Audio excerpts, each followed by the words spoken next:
大家好，我是真明。这一期我们直接裸聊吧，因为我什么都没有准备，稿也没有写，然后 PPT 也没有做。我们前面讲到过，在《神雕侠侣》的故事里面，嵌入了尼采的呃悲剧的诞生。很明显的一点是，郭靖代表了日神阿波罗，然后杨过代表了酒神狄俄尼索斯。我们从情节上就能直接看到这种对应关系，而且金庸很好的把握了尼采悲剧美学的两个来源，也就是日神精神和酒神精神。这两种精神其实都是一种非理性的生命态度，它跟我们所平常认为希腊的那种理性哲学其实是不太一样的。其中日神精神代表的是造型艺术，而酒神精神代表的是音乐艺术。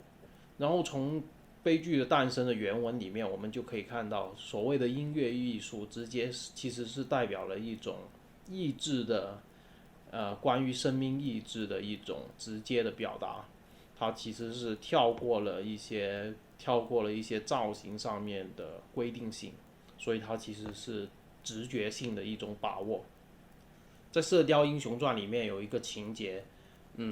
郭靖到桃花岛向黄药师提亲，然后在这一段故事里面，郭靖跟欧阳克比音律，然后黄药师作为裁判，然后比拼他们两个，哪个人更精通音律嘛。嗯，这里其实就是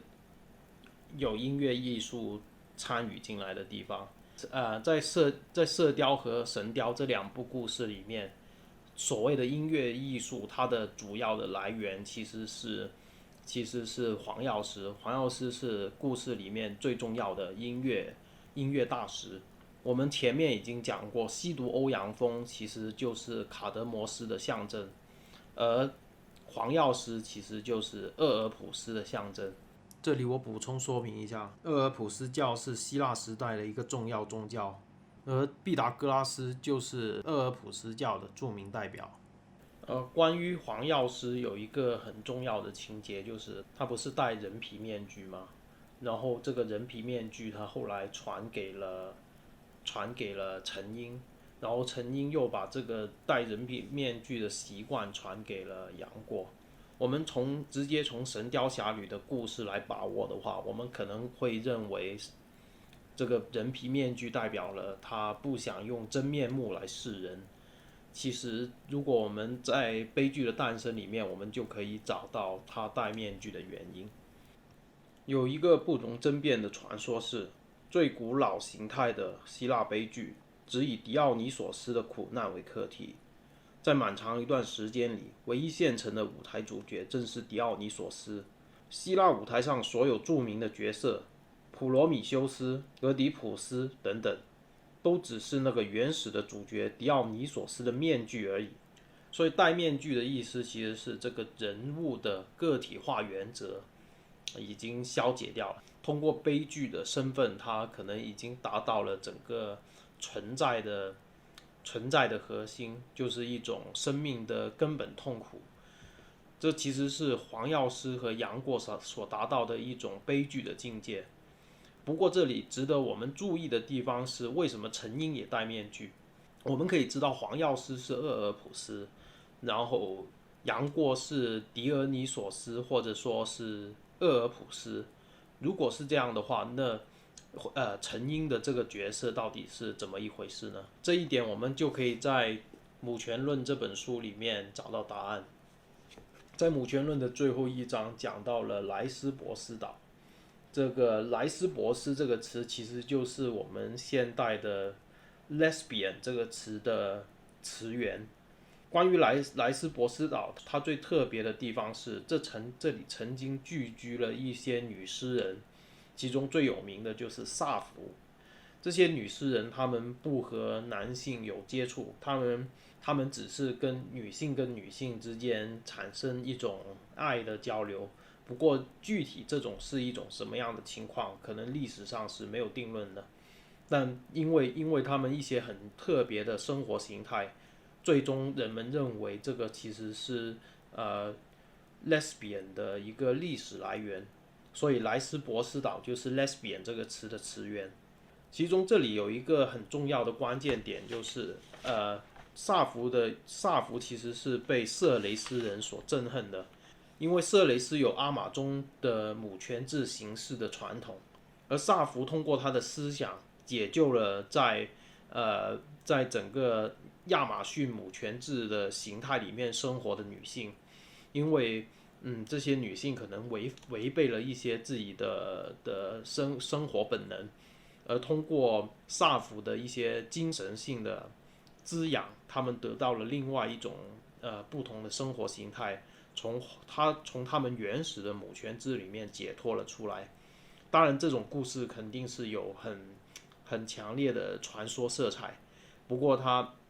到底在历史上处于一种怎么样的情况，我们不得而知。但《母权论》这本书把这些跟母权制有关的所有的社会形态，又或者生命形态都给记录了下来，所以我们在这里可以看到了莱斯博斯岛这个传说。而其中有一点很重要的就是萨福其实也是鄂尔普斯教的一种信仰形式，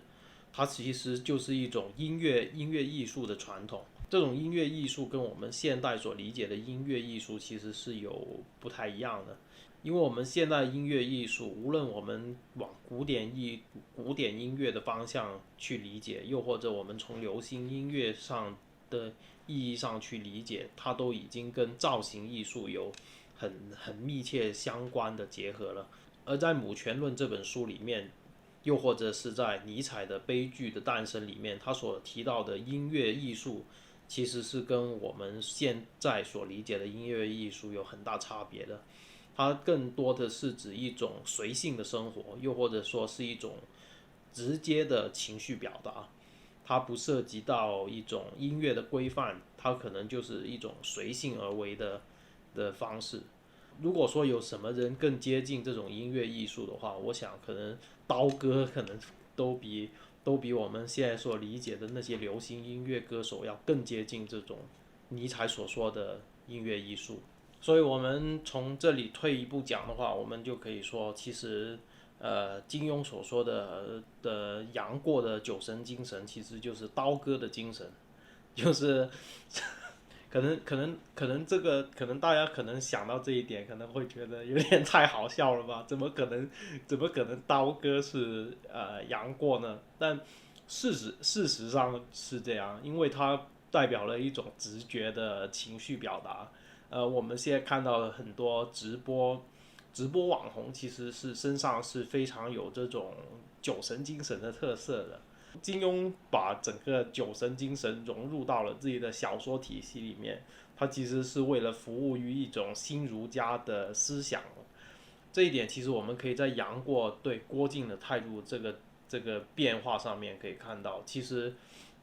金庸他要表达的是一种新儒家思想，就是通过一种儒家思想，他要把一种人的一种本性，又或者一种直觉的本能给教化。但是如果我们完全脱离了这种直觉的感触的话，我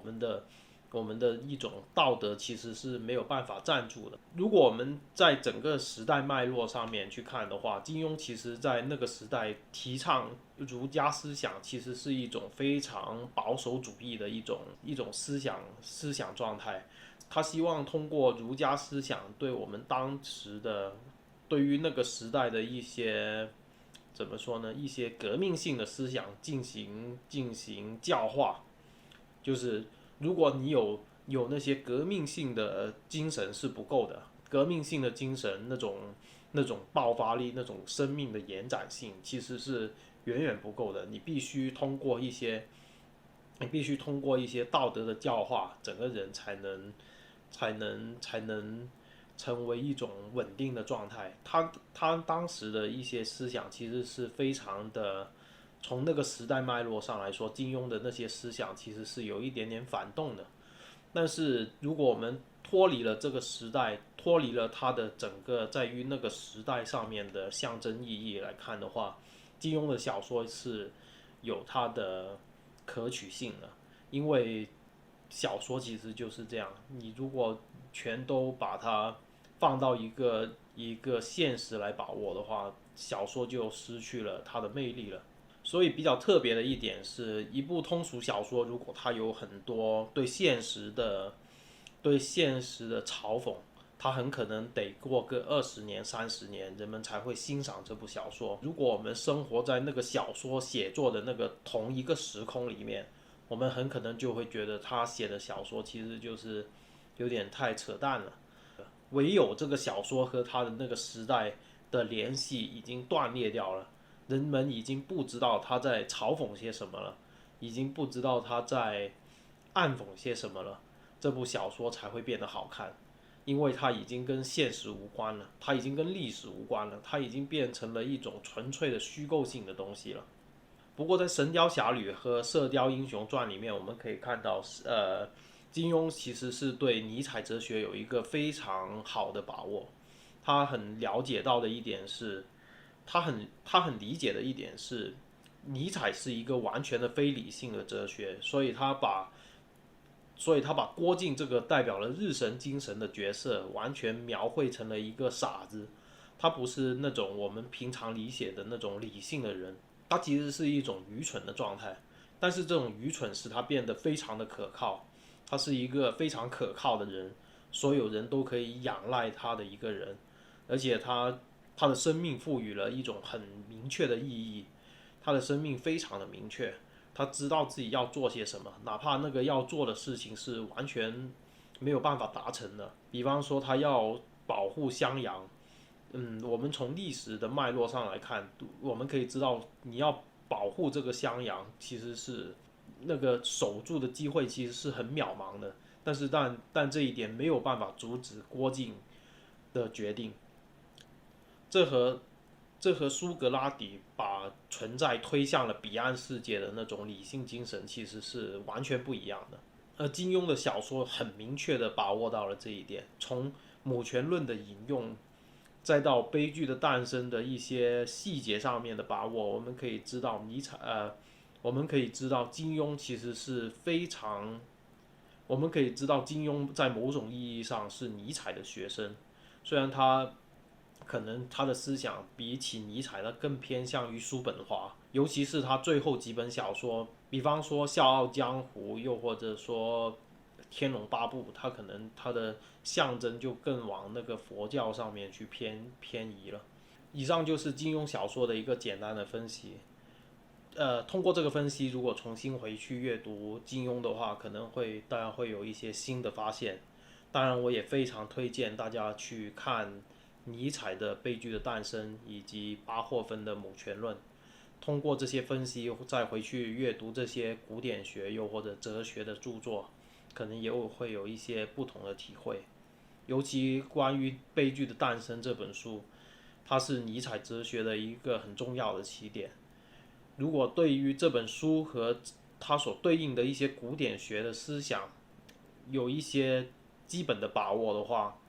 在我们阅读后来尼采的一些哲学上会有很不一样的帮助。好吧，这期视频就这么多吧，我都不知道该讲什么了。我其实就是想仓促的把这个系列给结束掉而已。然后我们下期视频再见吧。